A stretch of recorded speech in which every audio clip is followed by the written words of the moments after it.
Life's changing, and changing fast. No matter if you live in a big city or in a small village, your life is being impacted by waves of change in your personal life, professional life, in any aspect of your life. But this is not an individual phenomenon. It is a global phenomenon. Think about society, economy, the environment. Humanity is going and is causing and is suffering a massive global wave of change. We could try to address this change or even to understand it using several different approaches. We could think of an esoteric approach and talk about the age or the era of Aquarius. We could think about the economy. We could think about the age of information, the impact of the internet. But we could also use a very simple but very powerful way to look at that. Let's use nature. In nature, change can be understood through the golden proportion or the Fibonacci sequence. We can see this sequence in the stars, in the galaxies, in the flowers, in the waves. We could see that spiral practically in everything that we look at in nature, even in your body. But let's use a very simple image, the classic image of the Fibonacci spiral over a cocoon. If you think about that spiral unfolding its elements, we could see the birth of this spiral. The classic way to see or to calculate the elements of this Fibonacci spiral are by adding the current term with the previous one. So everything begins with the non-manifested all, 0. From this 0 appears the principle of all manifestation, 1. When you add the non-manifested and the manifested, 0 and 1, you have another 1. And the following element is by adding 1 and 1 and 2, and 1 and 2, 3, and 2 and 3, 5, and 3 and 5, 8, and so on. And there you have it, the Fibonacci spiral, right in front of your eyes. But if we took this spiral and instead of plotting the elements over this nice cocoon, we draw a line of successive change, how would it look like?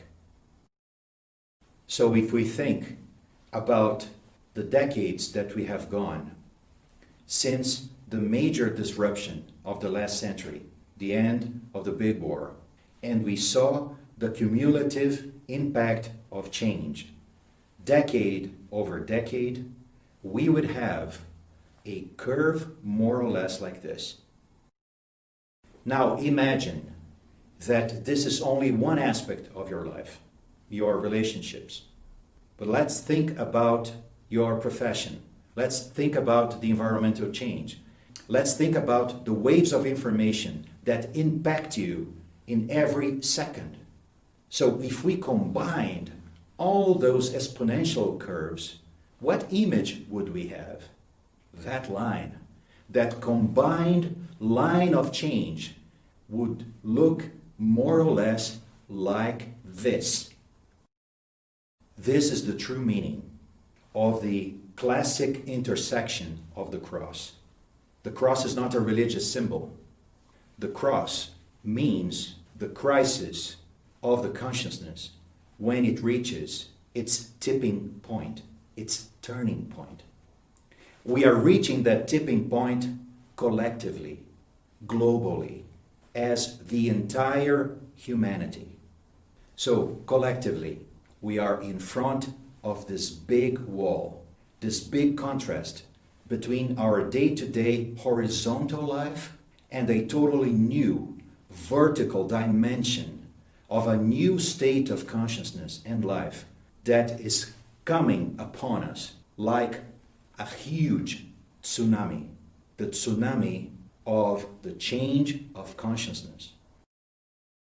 Many people are aware or becoming aware of this change, and as a consequence, people are searching everywhere for an answer, for a key, for a solution of this paradox of our day-to-day life and a new state of consciousness that must take place.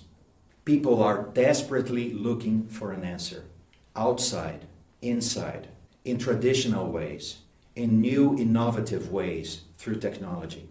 Obviously, all those initiatives are very important and valid. But what we would like to offer for your own personal reflection is a different perspective to that. Because the key for that change is exactly at the center, at the intersection of those two lines, of the point where the horizontal and the vertical dimensions of our lives meet, which is the center.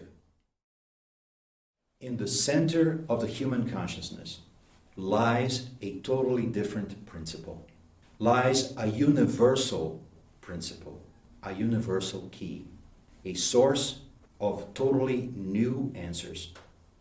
But to assess, and even most importantly, to utilize that source, that key, it is necessary that we undergo a true self-revolution. One of the many symbols that have been utilized in the past to address or to suggest that process of self-revolution or self-transformation is alchemy. So alchemy is not an old, obscure, lost science or even pseudo-science. Alchemy is a symbol of a transformation that must take place inside of us. So we've chosen, amongst countless symbols of alchemy, this image of the royal pair, the queen and the king, because they represent the essence or even the cornerstone of this transformation that we are talking about. The royal pair doesn't mean a perfect couple, and it's not the symbol of something that is far away from you. The royal pair represents the two poles of your own consciousness, the universal one and the human one, the sun and the moon. And they must meet in your life, in the tree of your life, in your natural life, and celebrate this communion, this union, to generate a totally new state of consciousness. Alchemy is a process that follows a very clear order, the order of the inner transmutation. To better understand how this can take place in us, let's use a very classic and at the same time beautiful image from Da Vinci, the Vitruvian Man, that also depicts how our own body is a manifestation of the golden rule, the golden proportion. If we look at the Vitruvian Man and we try to find the center of this image, where is it located? Can you find it? If you find the center of the circle, you're going to see that it is located right between the solar plexus and the sacrum plexus. In other words, the center of our biologic self. This represents that the center of gravity of the normal human being is located in the subconscious and unconscious level, and everything that actually drives us to act the way we do. But when this universal principle awakens in us like a new sun and reflects itself in the center of our soul, in the center of our consciousness, that is its mirror, the moon, it is as if the center of our entire life shifted from that egocentric point or that selfish center in us to something totally new. The center of our lives is elevated to the heart. In that moment, we become seekers. Seekers of something that we cannot define. Seekers of the truth. Seekers of reality. Seekers of a perfect manifestation that we cannot describe with words, but that we intuitively can recognize when we see an image of. So when the universal principle is active in us and touches the innermost core of our consciousness starts to function in direct relation and correlation with it. At the very beginning, in moments, in instants, like the light of the lightning in the sky. In those moments of awareness, something touches not only our hearts, but also our understanding.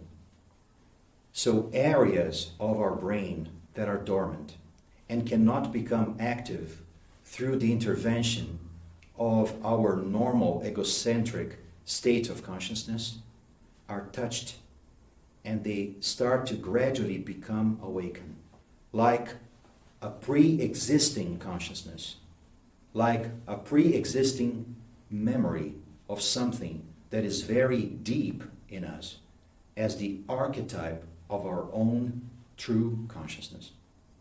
This process may take a long time.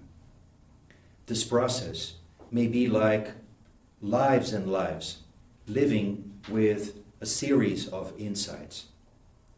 But once these insights become like a permanent flow from our heart into our head, then a new way of functioning for our heart and our head can take place. Our head and our heart that have functioned in a separate and divided way up to that moment can finally become united. So in our hearts, a new identity, a new communion with the universal principle is taking place. And that union is changing the way that we see ourselves. That is the source of a totally new self-knowledge, a self-awareness that will gradually start to unveil to our own consciousness the real motives behind our actions. So our subconscious and unconscious motivations, or our inner invisible world, starts to become visible to the principle of this new consciousness. This represents that the true drive or the true motives that keep our life in constant motion will become visible to the inner eye of our soul. And when the inner world becomes visible enough, and this new power of a new consciousness has touched, awakened, and transformed not only our hearts, our heads, but also our actions or our hands, then the first loop of a new consciousness has taken place. In the terminology of the universal teachings, this is called a new consciousness, an enlightened consciousness, or even a new enlightened soul.